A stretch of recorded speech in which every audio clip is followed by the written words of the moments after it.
Please help support the channel by visiting our Amazon store, affiliate link below. Hey, what's going on everybody? My name is Matt Jarbo, this is the Mundane Matt channel, and this is a video that I'm not gonna lie, I actually never thought I'd have to make. I thought we had already shouted this down. I thought we had already kind of solved this problem. I thought we had helped slay the doxing beast that was socialautopsy.com. And to an extent, maybe we did. But we still need to watch out for the person who is behind Social Autopsy and what they plan on doing next, because, man, it's been a real wild ride for Candace Owens. Now, she's been the subject of many videos today, and a lot of people are just learning about who she is. For those of us who have been around for a while, we all remember her from last year when Social Autopsy made the rounds, and everyone out there was like, no, hold on. This is a bad idea and it should not happen. And then, of course, Candace was able to twist the hatred against Social Autopsy from those of us in, let's say, the anti-SJW community, because she was, in fact, espousing SJW talking points. And she was able to use that in an interview with the Ralph Retort, all about Zoe Quinn and how Zoe Quinn had contacted her and how Zoe Quinn had essentially led a harassment campaign about her. And this ultimately led to her taking the red pill, so to speak, and then becoming a conservative. And she's just popping back up again. So this is more of a refresher video, because this is a person to watch out for. I don't normally make these kind of content where I'm warning you against somebody, but I do very much want to do that here. So what we've got is her Twitter profile. I'm just going to start here. I figure it's a good place to start. So this is Candace's Twitter profile. You know, she's got almost 59,000 followers. And as you can see here, she doesn't have Social Autopsy listed anymore. Social Autopsy is not really associated with her at all outside of this tweet right here, which came out a few weeks ago, saying, "I will never be sorry for Social Autopsy ever. My heart was always in the right place. Also, it's what brought me to where I am today." And she's referring to the new red-pilled black female conservative that's become a bit of a firebrand on YouTube, amassing in just a few months, we're talking 3 months, 147,000 subscribers. What she's got in 3 months took me like 5 years, which goes to show you what happens when you have the right backing. Now, what you have to remember about her is that she was a liberal who then magically got red-pilled and became a conservative. All of this had to do with Social Autopsy blowing up in her face and her being able to twist it to basically go alongside with Gamergate. And a lot of Gamergaters out there were like, oh yeah, you know, enemy of my enemy sort of thing. And then they kind of forgot all about her because, well, she went away, only to return a little bit later. And as we can see here, you can see her related channels: Crowder, Styx Hexenhammer, The Rubin Report, Lauren Southern, Alex Jones. These are all right-wing people, right? Some more than others, obviously. You know, Dave Rubin is a classic liberal, but that kind of does err on the side of conservatism in some circles in this day and age. So that's something to consider right there. But when you look at Social Autopsy, this site has effectively been scrubbed at this point in time. You can't find much on the About page. In fact, you can't find anything on the About page anymore.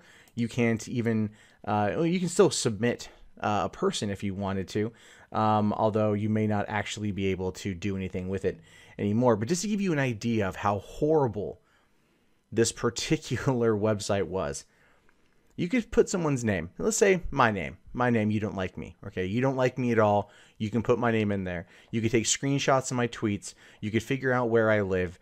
So Matt Jarbo, you could say Washington, current employer, self-employed.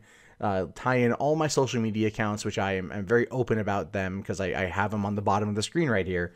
If you found out where I went to school, put that in there, and you could just add in all this information. And this information could be used as part of a database that, if it had actually worked, they wanted to launch with 150,000 submitted profiles. At the time of their Kickstarter, they claimed to already have 20,000 profiles, and they were trying to get more. They were trying to build this up and to make it something that would be, according to Candace, anti-bullying. And maybe her heart was in the right place, but her actions absolutely suggest the other.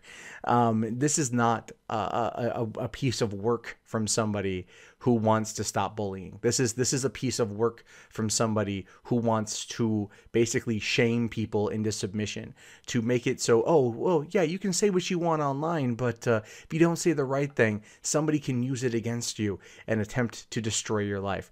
There was almost no safeguard against faking a tweet, faking a post, and putting it out there, because they weren't asking for archive links of the tweets or of the Facebook posts from the offending party. They just wanted screenshots.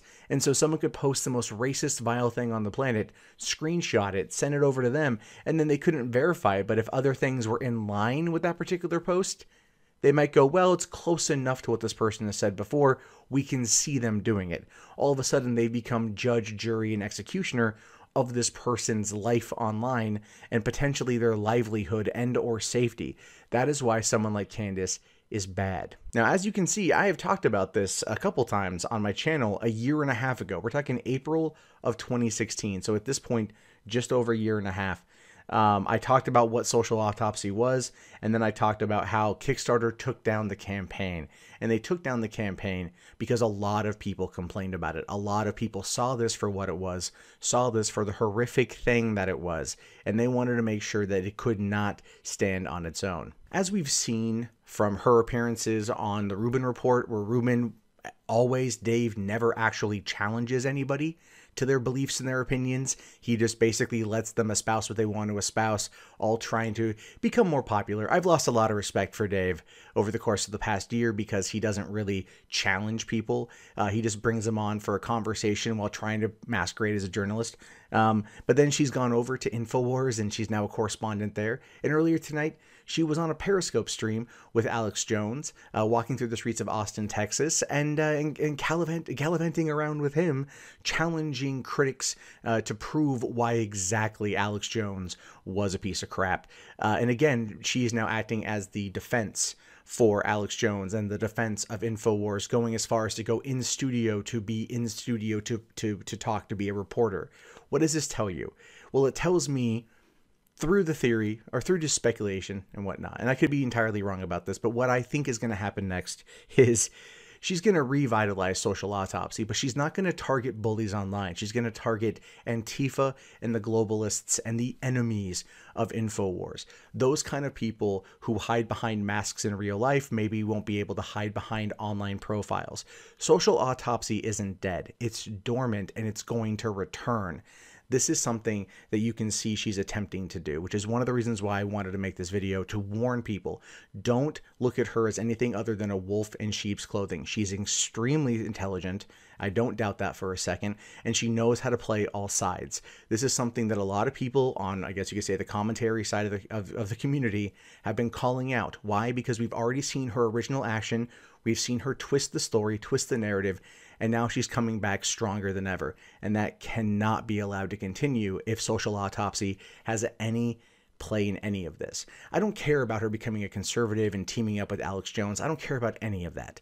All I care about is this website, this horrible, horrible website. The fact that it's still up, even though it's been scrubbed, tells me all I need to know about what her future plans for it might be.